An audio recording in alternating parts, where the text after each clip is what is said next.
మరి కాసేపట్లో ఏసీబీ విచారణకు బిఎల్ఎన్ రెడ్డి హాజరు కానున్నారు. ఫార్ములా ఈ రేస్ కేసులో బిఎల్ఎన్ రెడ్డిని అధికారులు ప్రశ్నించనున్నారు. ఈ కేసులో నిన్న 7 గంటల పాటు మాజీ మంత్రి కేటీఆర్ ను ఏసీబీ విచారించింది. అలాగే ఐఏఎస్ అరవింద్ కుమార్ ని కూడా అధికారులు ప్రశ్నించారు. వీరిద్దరి స్టేట్మెంట్ ఆధారంగా బిఎల్ఎన్ రెడ్డిని విచారించనున్నట్లుగా తెలుస్తోంది.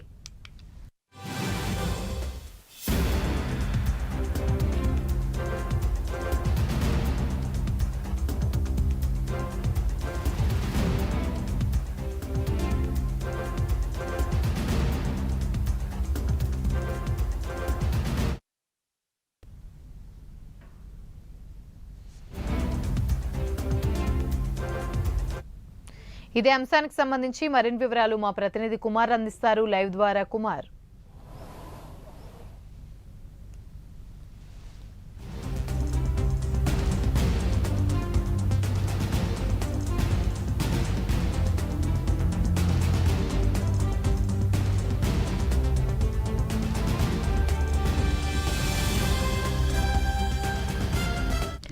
రైట్, ఇక ఇదే అంశానికి సంబంధించి మరిన్ని వివరాలు మా ప్రతినిధి కుమార్ లైవ్ ద్వారా మరిన్ని అప్డేట్స్ అందిస్తారు. Kumar. Thank you Yamini. Formula ఈ కార్ రేసుకు సంబంధించి ఈరోజు మరొక విచారణ అయితే కొనసాగుతుంది. కొద్దిసేపటి క్రితమే ఏసీబీ కార్యాలయానికి బిఎల్ఎన్ రెడ్డి హెచ్ఎండిఏ మాజీ చీఫ్ ఇంజనీర్ అయిన బిఎల్ఎన్ రెడ్డి ఏసీబీ కార్యాలయానికి అయితే రావడం జరిగింది. తనతో పాటు కొన్ని డాక్యుమెంట్లు కూడా తీసుకొచ్చారు. ముఖ్యంగా 2 రోజుల క్రితం ఈడీ ఆ కార్యాలయానికి కూడా ఇదే తరహాలో డాక్యుమెంట్స్ తీసుకొచ్చి ఈడీ విచారణకు అయితే హాజరయ్యారు. ముఖ్యంగా ఫార్ములా ఈ కార్ రేసుకు సంబంధించి 55 కోట్లు నిధుల దుర్వినియోగంపై ఇప్పటికే ఏసీబీ అధికారులు కేసు నమోదు చేసిన నేపథ్యంలోని A3గా బిఎల్ఎన్ రెడ్డి పేరైతే చేర్చారు. ఈ నేపథ్యంలోనే ఈరోజు మొదటిసారిగా బిఎల్ఎన్ రెడ్డిని అయితే విచారిస్తున్నారు. ముఖ్యంగా ఫార్ములా ఈ కార్ రేసుకు సంబంధించి మొన్న అరవింద్ కుమార్ అలాగే నిన్న కేటీఆర్ను కూడా ఏసీబీ అధికారులు విచారించారు. వీళ్ళిద్దరు ఇచ్చిన స్టేట్మెంట్ ఆధారంగా ఇటు బిఎల్ఎన్ రెడ్డిని అయితే విచారిస్తున్నారు. ప్రస్తుతం కొద్దిసేపటి క్రితమే ఈ విచారణ అయితే ప్రారంభమైంది. ముఖ్యంగా హెచ్ఎండిఏ చీఫ్ ఇంజనీర్ ఉన్న సమయంలోని ఫార్ములా ఈ కార్ రేసుకు సంబంధించి అగ్రిమెంట్లు జరిగినాయి. అంటే 2022లోని ఎప్పుడైతే చర్చ మొదలైందో అలాగే 2023 అక్టోబర్ వరకు మరొక అగ్రిమెంట్ 2024లో నిర్వహించాల్సిన ఫార్ములా ఈ కార్ రేస్ అగ్రిమెంట్ జరిగే వరకు కూడా ఇటు బిఎల్ఎన్ రెడ్డి పాత్ర కూడా చాలా కీలకమైనది. ఎందుకంటే నిధులు పంపించే సమయంలోని బిఎల్ఎన్ రెడ్డి సంతకాలు చాలా ఇంపార్టెంట్. ఇందులోని బిఎల్ఎన్ రెడ్డి పెట్టిన సంతకాలకు సంబంధించి కూడా ఏసీబీ అధికారులు విచారించనున్నారు. ఇప్పటికే ఈడీ అధికారులు బిఎల్ఎన్ రెడ్డిని పూర్తిగా విచారించారు.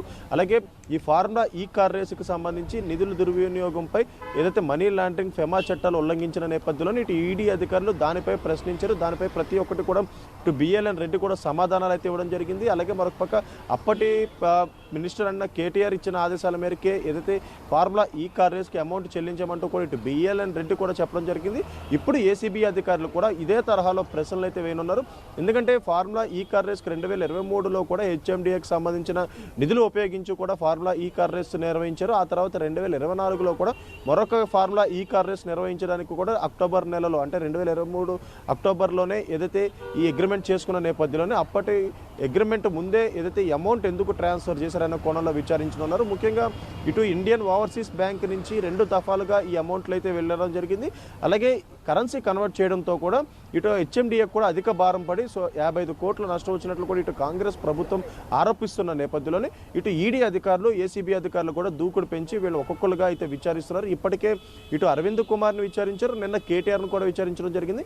వీరిద్దరు ఇచ్చిన స్టేట్మెంట్ ఆధారంగా ప్రస్తుతం బిఎల్ఎన్ రెడ్డిని అయితే విచారిస్తున్నారు. ముఖ్యంగా హెచ్ఎండిఏలోని చీఫ్ ఇంజనీర్గా ఉన్న సమయంలోనే ఈ కార్ రేసింగ్ జరిగింది కాబట్టి అప్పుడు ఎవరు ఒత్తిడితో ఈ సంతకాలు చేశారు, ఎవరు దేనికి అమౌంట్లు పంపించమన్నారు అనే కోణంలో అయితే విచారించనున్నారు. ముఖ్యంగా నిన్న కేటీఆర్ను కూడా ఇదే తరహాలో అయితే విచారించారు.